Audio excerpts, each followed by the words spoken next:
Here we go, Brownies. Here we go. 635 days and the Browns get the W. We're talking football, recapping week 2 and drama in Pittsburgh. Wait, you mean there's drama in Pittsburgh? We got a whole lot of it. Well, that's our show, folks. Wait, what are you talking about, man?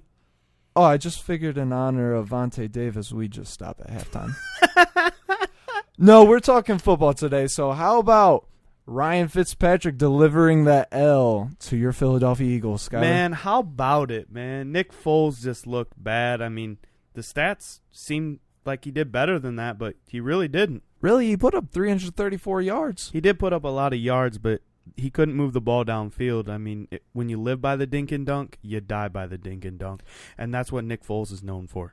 Yeah, and I'm also pretty aware you guys got some injuries on offense, too. Yeah, we got more than a couple, man. We got 5 offensive starters that got hurt in this game or were hurt prior. I mean, Mike Wallace was out. Ajayi got hurt in the middle of the game. Jason Peters was on and off the whole game, that's your left tackle. That's important. I mean, Sproles was out. I don't even know if Sproles is going to play next week. That's how bad his injury is. Alshon Jeffrey's still dealing with that rotator cuff injury. And I'm not even including Carson Wentz. We're just rolling with the backup Super Bowl MVP. Yeah, that's all good and well, but you let Ryan Fitzpatrick throw for over 400 yards. Yeah, he tore us up through the air, but I think that says more about our defensive coaching. I mean, we looked real bad. We were too worried about getting beat deep. We ran cover 3 the whole game, and we played off coverage when we have, honestly, 2 of the fastest corners in the league. Yeah, they did also throw two major bombs, which had a key impact on this game. Yeah, I think were both bombs to Deshaun Jackson, or one of them was? One of them was to O.J. Howard, actually. Oh, yeah, that O.J. Howard. I mean, he's actually doing really good. But we got Carson Wentz back, and the game, we only lost by 6 points. It wasn't really that out of hand. And the Eagles are 10 points better with Carson Wentz than they are without him. And that's what your franchise quarterback is supposed to do. Your franchise quarterback is supposed to make up for the injuries or deficiencies on your team. So with Carson Wentz back, I don't see no reason why we can't bounce back, against the Indianapolis Colts. Yeah, you're really not facing a overpowered offense with the Colts. No, I think our defensive line is going to tear up that offensive line, to be honest with you. So that should be an easy W for the Eagles. You taking it? It's in Philly. I'm taking an easy W. I'll probably say 28-14, something like that, something easy. But Carson's going to throw a couple of picks. I'm not going to say that he's just going to have a great game. He's going to be rusty. Yeah, and I mean, Andrew Luck isn't a bad quarterback. It's just Eagles have a much better roster built around Carson Wentz. They do. We really went out for our quarterback. You see, they played toe-to-toe with Tampa Bay Buccaneers, who are putting up some of the most passing yards in the NFL right now, I think the most.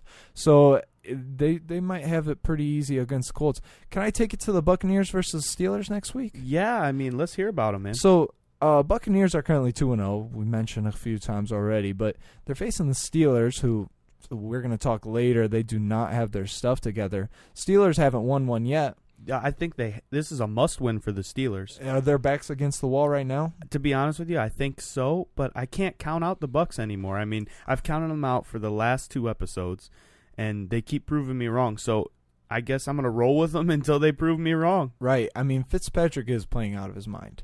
And the only thing I see with the Steelers is that's a dysfunctional locker room right now. It is, but I think the talent is just too overbearing. I mean, they match up really well. I mean, the Bucs defensive line looked well, and they could stop the run, but the Steelers are running the ball with the best of them.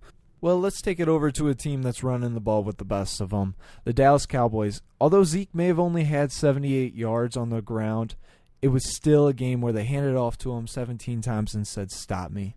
I can't argue with that. You went 13-3 in 2016. I mean, Zeke rushed for 1,600 yards, but you kind of have to when Dak Prescott's your quarterback. Well, I wouldn't put the pressure on Dak. I mean, he won the football game. He wasn't asked to throw the ball, a crazy amount of times. Though it was really a win for the offensive coordinator and the defensive coordinator. They pulled some trick plays out on offense and defense. They did the end around with Tavon Austin, which worked great. And then they brought some crazy blitz packages to Eli Manning. They got to him 6 times. Yeah, you guys got to him 6 times. I think that New York Giants offensive line looks bad. I mean, I thought the additions of Nate Solder and Will Hernandez were going to solidify. Yeah, I really thought Will Hernandez's pick was going to be a great one. I mean, Eli Manning threw the ball 44 times and got sacked 6 times. That was awful. That's rough. Well, you know what brought him to passing the ball so much was Barkley couldn't get it going on the run. He couldn't get it going on the run. I mean, I think that speaks testaments to your defense. It is vastly improved from last year. I have to agree with that. I think Cowboys have one of the better defenses in the league this year, and it was an unpopular belief in the offseason. But what Coach Richard is doing to the secondary, they can stop the pass finally. And but to kind of segue that, the Cowboys may have one of the better defenses in the league, but you know who the best defense in the league is? The Jacksonville Jaguars. They took down the Patriots this week. I saw that. They took down the Patriots. I love all the smack talking Jalen Ramsey did because he backed it up. He shut Gronk down. And he was on Gronk the whole game. Yeah, he trailed him around, I think, for a couple plays. A.J. Bouye was on on Gronk, but A.J. Bouye ain't no scrub either. Well, you know who isn't playing like a scrub? Blake Bortles had a really nice game against New England Patriots. He outshot Tom Brady. He threw for over 370 yards. I had a great quarterback rating. Yeah, I didn't expect him to play that well without Leonard Fournette. I mean, really, Blake Bortles is earning his money. They literally needed to be carried by Leonard Fournette last year, and it looks real different to me now. Yeah, I wouldn't expect them to be undefeated right now, especially losing Leonard Fournette week 1. I'd be scared if I was in the AFC. I mean, they're going to roll on. I think they're going to be 3-0 against this Marcus Mariota-less Titans team. I mean, unless, he can play, but Blaine Gabbert ain't holding down the fort. Yeah, it really is scary to see how well they'll be with a good quarterback. If Blake Bortles stays on this level, I mean, he just beat the Patriots. It's not an easy team to get a win across. But then, like you said, if Leonard Fournette comes back and they get one of the better running games in the league, T.J. Yeldon only put up 58 yards, something like that. Yeah, he did, but on 10 attempts, though. Like, he did have 5.8 yards per carry. So, which is leading me to believe that I think this is offensive line as well. I think the addition of Andrew Norwell really makes a difference. And you know what else? We talked about how they lost a lot of targets in the receiving corps this year. But some guys are stepping up to the plate. Yeah, Keelan Cole. He made that awesome one-hand grab. Did you see that? Yeah, I saw that. And he had 7 receptions for 117 yards and a touchdown. I literally jumped out my seat. But another name that I'm glad to see on this board is D.D. Westbrook. Oh, yeah, D.D., that, third or second round pick? Yeah, his speed receiver. He's an awesome from target Oklahoma. Have. Yeah, I'm really big on the guy. I mean, especially for where they took him. He was a great pick. And it's nice to see him finally with some production, last year's draft pick. Taking it to the other side of the ball, we got Sony Michel for the Patriots, a young guy, a rookie who I thought was going to really have some nice games this year. He got off to a rough start, only 33 yards. And I wouldn't expect that next week from Brady, Michel, or the whole team when they take on the Lions on Monday Night Football. Yeah, he is notorious for playing exceptionally well versus his former assistants. Yeah, I expect Matt Stafford to have a bad game for the Lions. I think he's going to throw a couple of picks. I think he's going to be pressured a lot. Bill Belichick's going to bring the fire. Yeah, well, I don't really think you can put the blame on Stafford for last week. He played exceptionally well. He threw for over almost 350 yards. And he had 3 touchdowns. Yeah, I mean, it was overall a good game for him. But it's just a poor roster, man. I mean, They started 0-2. We expected them to be rough, but they're winless. Yeah, they probably would have won that game, though, if it had been for a better supporting cast with, maybe a better offensive line. He was sacked 6 times. Yeah, and he lost 2 fumbles. I mean, you can't... Yeah, that might explain why they're 0-2 right now. Yeah, there are a lot of winless teams in the NFL right now. Yeah, and one team I didn't expect to be winless... The Pittsburgh Steelers. Yeah, I didn't either. I expected them to tear it up. I expected them just to be like usual, number 1 in the AFC North. But right now they've got some troubles. Patrick Mahomes, he had a game. He did. He tore him up. He had 6 touchdowns, man. Man, that dude's lighting up the scoreboard. Roethlisberger didn't have a bad game. Yeah, but it wasn't good enough to beat Pat Mahomes and the Kansas City Chiefs. Yeah, Pat Mahomes and his receiving staff they're tearing it up. They are tearing it up. I'm really in love with Travis Kelce. I think he's the best tight end in the game. I don't even think it's close. I mean, Gronk's really kind of fallen off a cliff. I mean, he's still good, unfortunately, in fantasy, but he's not good in real life. He can't stay healthy. And one player I didn't expect to show up here, Sammy Watkins. He's having a comeback year. That addition that worked out. He's really showing why he was a top 10 pick in whatever draft, like 2014. He's had those past couple of years been pretty rough. Yeah, kind of irrelevant. Yeah, injury prone, and when he's not, kind of just irrelevant. Remember, he played for the Rams, and that Rams offense is good. That is legit. Oh yeah. And Kareem Hunt had a day. I mean, he rushed for 75 yards. Yeah, you know what you said earlier this year was that, Andy Reid's famous for being super successful in September, but they really have the makings to be legitimate all year long. You look at it, like you said, they're passing the ball excellent. Kelsey's tearing it up. Watkins is reviving his career. Hunt is killing it on the ground. But even on defense, these guys are showing up. Anthony Hitchens from the Dallas Cowboys, he was really more of a role player on the Cowboys. They let him go and they let him walk. He signs to the Chiefs, and this man's all over the ball. 7 solo tackles. He got in on 12 plays. Yeah, not only this, though, it's not like they're just playing one-man defense. They're stuffing the run is, a group defense effort. I mean, they held James Conner to 17 yards. Are they missing Le'Veon Bell? Right now is about the right time to be asking that question. Roethlisberger had a good bounce-back game, 450 yards. What more could you ask for him? But they couldn't run the ball. Exactly. And that's why you got to start wondering. Time's ticking. You've got him getting more frustrated. Le'Veon is receiving, a lot of hate from his teammates even. His offensive line is mad, yeah. But, Antonio Brown's kind of starting to act like a sideshow as well. Yeah, they've got drama going on. Yeah, they got big drama going on. You have your 2 best players on your team, arguably, Yeah, well, I'd agree with that 100%. Yeah, Ben Roethlisberger's past his prime. They've got hardly any superstars on defense. Yeah, so 2/3 of the Triple Bs are upset with each other and with the team, and I don't think Mike Tomlin's doing enough about it. Let's first explain. They had the sideline incident with AB kind of throwing a temper tantrum, and then AB makes the comment on Twitter. He says, "Trade me," to a former PR guy. Yeah. And so you've really got this man flying off the hinges, and then what does he do? He doesn't show up to the facility on Monday. Yeah, he's not ready to practice or play. So what does their head coach do? He said that he gave him some sort of discipline, whatever. But he's right there back in practice, and he's going to probably be there Sunday. Yeah, he's going to be there Sunday. And, honestly, I like the fact that he was complaining. I think he's going to get more targets this week. I think that they're going to force-feed him the ball. I think you can't go wrong force-feeding your best player. Right. Well, and he's their only best player right now, as we discussed. So how did you feel about his you think he's just frustrated with not winning? You think that's what it is? Antonio Brown's whole career, he's won. The Steelers, like I've said, have never been less than 8-8 in, I think it's the last 10, 15 years. Oh, it's been a while. Yeah, I think it was like 2004. It's really been a while. And, when wide receivers are notorious for being divas. It could just OBJ, be kind of one of those. Yeah. And Big Ben, he came to the defense of Antonio Brown. So maybe it is just kind of being taken out of hand.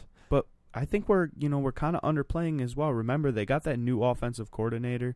I don't know if he was in the facility with the Steelers beforehand. I don't follow it that closely. Mm-hmm. But, AB doesn't have the relationship like he did with Todd Haley. And Todd Haley made sure he fed his star player. Yeah. So Antonio Brown's all about his image. Right, so. and they're not winning. It doesn't help anything. It does not help a locker room when you're losing football games, especially when you're the Pittsburgh Steelers, like you said, who are notorious for having winning seasons. They're off to a winless start in the first 2 weeks. Yeah, I think if they continue this winless start, there's going to have to be some sort of a change or something. Yeah, I believe it'd be some sort of trade, maybe with the guy who's not in that locker room right now. Le'Veon Bell, the situation doesn't look any better. Actually looks worse with the communication with the teammate. I think you got to dispel that bad blood. Yeah, regardless of how James Conner played last week or not. I mean, it's very true. But I think he could very well have a bounce back. And like I said, things are starting to change in this AFC North, man. Right. I mean, right. You got Cleveland Browns and Baker Mayfield. Before we talk about all that, man, let's talk about last week that led to Baker Playmaker getting his first game under his belt. Right. So you're talking about Cleveland Browns versus the Saints? Yeah, where you basically lost by a field goal. Right. Basically, if they had a better field goal kicker, I think the Browns would have won this game. I believe that too. Overall, Taylor gets some bad rap on this game, but I think he played a well enough game to win. Yeah. And he threw that one interception, but, he came right back down the field with that awesome pass for a touchdown. I want to get this stated, though. If Tyrod Taylor won this game, I don't think he gets benched, and I don't think that Baker Mayfield plays, because it looked like Tyrod Taylor gave up in front of that crowd. It looked like he was pretty pressured by that crowd. They were chanting for Baker. But one player who's been standing out here in the past few weeks is Antonio Callaway. Yeah, Antonio Callaway. They took the gamble by getting rid of Josh Gordon, and it's paid off the last 2 times. Right. Especially the game where they had Josh Gordon. Callaway had 3 receptions for 81 yards and a touchdown. Right, and that's the big play. It was a big play. He tracked that ball to perfection. He brought it down and scored that touchdown that looked like it was going to, give them life and give them maybe their first win of the season. Yeah, and in a long time. Yeah, the defense played well as well. I mean, oh yeah. Not only that, playing good defense will win you games, but also running the ball well. Carlos Hyde had a pretty good game, and you always have the threat of Tyrod Taylor running. So I mean, with Carlos Hyde 43 and Tyrod Taylor's almost 30, I mean, they should have won this game, and they were a kicker away. I think they got robbed they shot themselves in the foot. Literally a foot. Literally a foot from a kicker. Zane Gonzalez. I believe Zane Gonzalez was he at fault for about 7 points. Yeah, a couple extra it was points. I think it was actually, to be honest, I think their direct number was 5. 2 missed extra kicks, free points, and then the field goal. That one that would have led them into overtime. Just a little talking about the Saints, though, man. Just a little. I want to still apologize to everybody out there for Alvin Kamara. He still continues to tear it up. So I just want to put it out there that I was wrong, and that Kamara, good fantasy player. Yeah, great. Nothing you can do about that. Great fantasy player. Who also looked good to me, though, was Jarvis Landry. I thought the Browns were going to screw this up. I thought that the Browns were going to throw Jarvis Landry outside, and he wasn't going to be able to play it, because in Miami, all he showed was that he could only be a slot receiver and catch it close. But Landry has been tearing it up and proving all his doubters wrong, and he wants to be in Cleveland, guys. He wants to be a Cleveland Brown. That's great news. So, you know what? Let's talk about the most exciting Cleveland Brown. Oh, yeah. Especially from yesterday. Baker the Playmaker. Yeah, from the moment Baker stepped on the field, something was different. The whole team rallied around him. The fans rallied around him. It's like there was a different energy about this football team. They were determined to win. Yeah, like just how we were talking about Jarvis Landry having an pretty good game against the Saints. He was having a terrible game with Tyrod Taylor as his quarterback.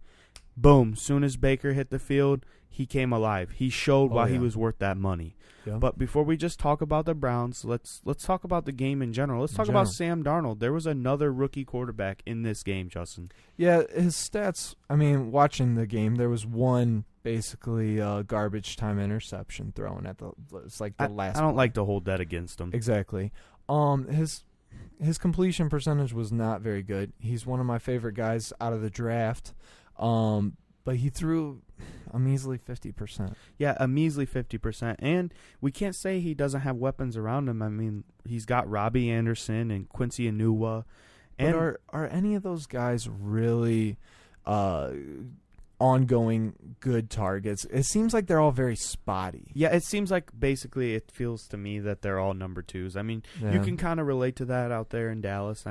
Shots. With committees. Yeah, just throw as many receivers out there. But they do get open sometimes, and they did get open on this Cleveland Browns defense. However, Myles Garrett is the real deal, man. Oh, yeah. This guy can attack the passer. He could be as good as Khalil Mack one day.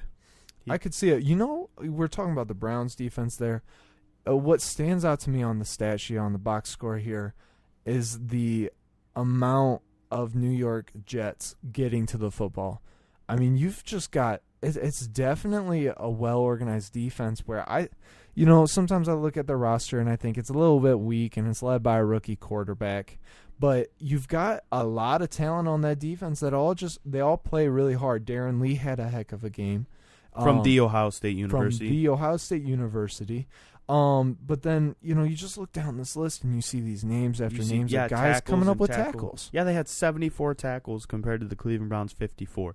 That's how you know the defense has talent spread around the ball. Oh, yeah. From their corners to their safeties to the defensive line. I love Leonard Williams. I love Tremaine Johnson. And I love Darren Lee. I think those guys don't get enough love in this NFL. Tremaine Johnson brings attitude, kind of like the Legion of Boom. Now, mind you, this is just one guy. But he brought attitude. He literally scared these Cleveland receivers. Jarvis Landry was playing like crap, like I said, with Tyrod Taylor. He was scared to go up against Tremaine Johnson. But as soon as that crowd flipped over, like you were saying earlier, Justin, it changed this football team. And that's what a franchise quarterback does. I know it's early. I know he only played 2.5 quarters of football, and he's going to play a better team. But remember, Cleveland Browns fans, the Jets aren't just some pushover defense. That's a good point. They have a good defense. Well, and you look at it, and if you just take a look and compare Baker to Taylor, I mean, you're looking at a completion percentage that goes from 73 with Baker all the way down to 28, under 30%. Remember in that 73, though, there's a couple drops. Oh, yeah. Yeah, he threw way better than that. Point. And also remember, Baker's first drive coming out, the crowd's excited, but you're down 14-0. He leads you to a field goal, proving to me that he has the poise and he's ready to take over home. I didn't want Baker Mayfield to come in. That's why last week I didn't think, I thought Dez would play before Baker. I didn't want the Browns to screw this up. We've seen it before. Yeah, I really thought that week 3 was going to be way too early. I thought that was going to be a mistake. And honestly, I've got something to confess, is that after that game against the Saints, I was starting to have my doubts about Cleveland. I really thought that they were just going to be an accident waiting to happen. With Baker Mayfield coming in, they look like a legitimate team now.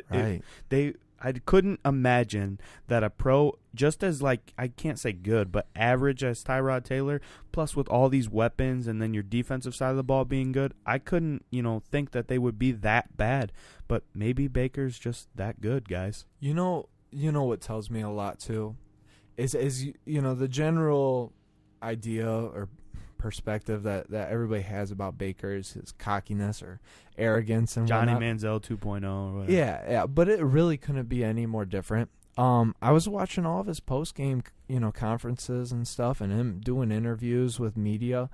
The guy he's got a good quarterback leading a team type of mentality. It was like, he's just a backup quarterback, but he's doing these interviews like it's his 1,000,000th time. And that, like I said, that's what you want. You want that attitude. You want that fire, that confidence.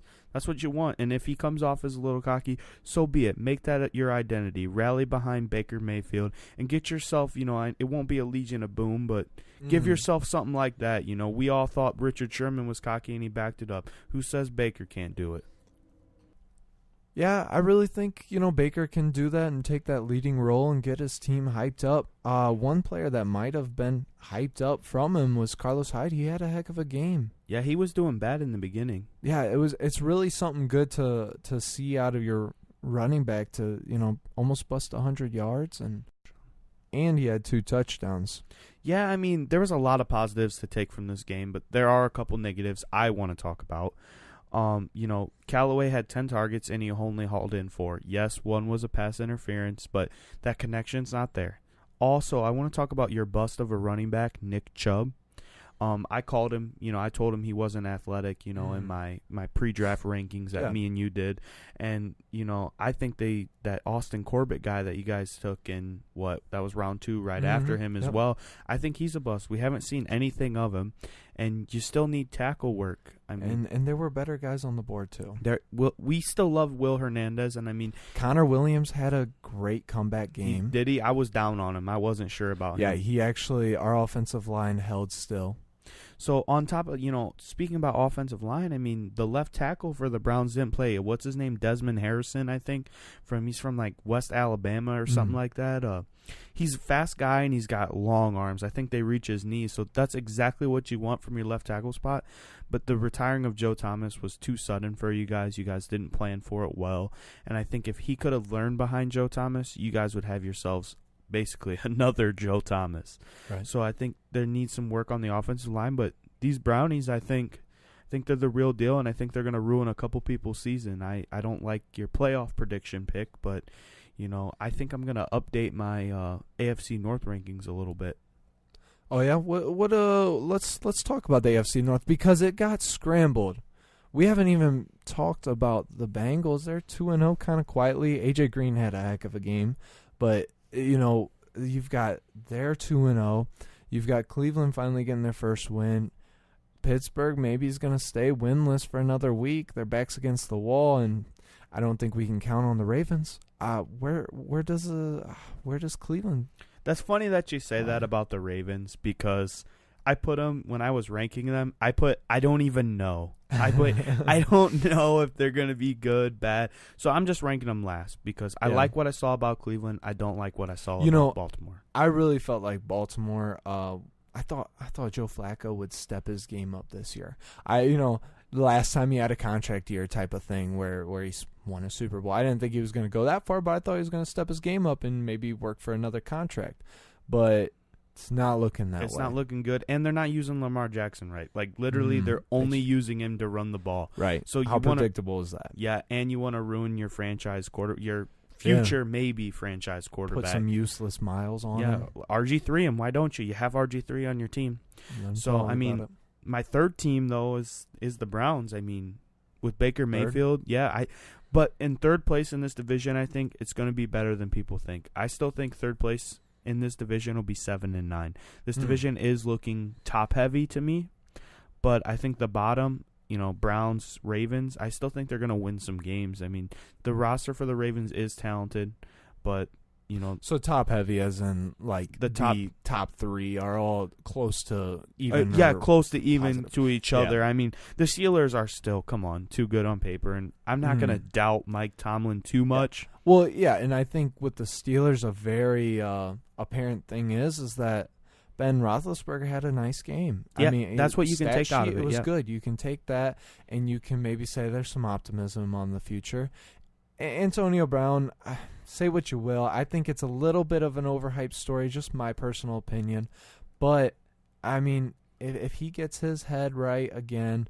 Which I think he will. I do. Wide receivers are commonly known to be divas. Yeah, I think you got to be a diva to play the position. Right. Otherwise, what's going to happen? You're going to get forgotten about out there. Those receivers are running down the field every play. And how many of those, what percentage do they not even get looked at? So you're going to have some sort of attitude. You want that win. You're trying to help your team. But some plays you're not even able to help your team. So yeah, there's a chance that maybe it's just one of those things. He's trying to help his team win, and it's not happening. I agree, but I have the Bengals probably winning this division, man. They're not good in the playoffs, and I'm not even talking playoffs. I'm just talking straight regular season. I got the Bengals winning. Andy Dalton, I don't know what got into him. He looks solid. Yeah, but that's as solid as they ever needed him to be. Remember, this Bengals roster is stacked from Carlos Dunlap to your corners out there, William Jackson and Drake Kirkpatrick. I think they're very underrated and they're overlooked. I mean, Joe Mixon's good. Yeah. Giovanni Bernard's good. AJ Green. It's amazing. Like we said earlier, it was either after week 1 or before week 1. AJ Green is truly that underrated top 5 receiver, elite receiver. Yeah, it's unbelievable how slept on he gets. I think it's because he plays in Cincinnati. They're such a small market, and I hate the hatred for Ohio, but it's there. It truly is. It's because he plays in Cincinnati, Ohio, and the Bengals haven't been good in the playoffs, so it's historically good in the playoffs. Let's put that. They're just completely bad. So I don't think you fire Marvin Lewis. Yeah, Yeah, he's not competing to what you expect for this roster. But if they win their division, they win their division. Can you fire a guy over Yeah, that? you can't Really? fire a guy for winning his division. I think Andy's playing well enough, and I like Joe Mixon, even though he's going to have this knee surgery, which has me scared. I think if he comes back healthy and you guys can run the football, I don't see Bengals Nation why you can't win this AFC North. Right. Well, and I wouldn't disagree too much. I don't know if the Bengals will fall off or not. Like you said, Andy Dalton looks good, and I mean, it'd be kind of ignorant of me not to look at how he's playing thus far. But I probably would flip the top two. I'd probably say Pittsburgh on top. I think they're going to rebound at some point. Really? I mean, they never gave you anything to, think otherwise. I would assume that Pittsburgh would, but I'm buying into this Bengals hype, man. Who dat nation, Okay. So I got a little, thing that we always like to end with, and I always like to ask you, kind of a question. It's always centered around quarterbacks because quarterback is, the most desirable position in football. So before quarterback-driven league. It is. So since it is, and we're talking about quarterbacks and building franchises, and we're talking about setting up and Baker Mayfield and all this jazz, if I gave you 3 quarterbacks, Justin, all right, gave you 3 quarterbacks, they're all under 28 years old. Okay. Some of them have injury history. Some of them don't. Who would you pick to build your team around? You ready? Yep. Take out who they play for. Carson Wentz. Okay, that's going to be hard to take out who they play for now. Andrew Luck, Jimmy Garoppolo. You're building your team. You got to pick one of these quarterbacks. I don't want the rosters because obviously the Eagles have the best roster. Okay. So Jimmy G, I haven't seen enough production from him like the other guys. It's nothing on his talent because I see the raw talent, but he's not the captain, the leader. Not a bad dude, but he's not like the other two. I definitely see more leadership in the other two. Same, I do as well. All right, and then on to Andrew Luck and Carson Wentz. This is a tough one to hash out. My hate for the Eagles is not weighing on this decision right now. But Andrew Luck, great pro resume. Carson Wentz, good pro resume. So, I mean, Andrew Luck has taken his teams to the playoff, great records. Carson Wentz has almost done that. You know what I mean? He's led very good teams, and then, just injury fell short or something. Yeah, true. Andrew Luck, probably one of the best guys at reading a defense. He's extremely accurate. He's almost the next Peyton Manning, ironically. It's lazy, but ironically. It's extremely lazy, but I've seen it since the start. I don't know if it's, like you said, lazy on my part or not, but the dude, you can just see the mental scholar in him.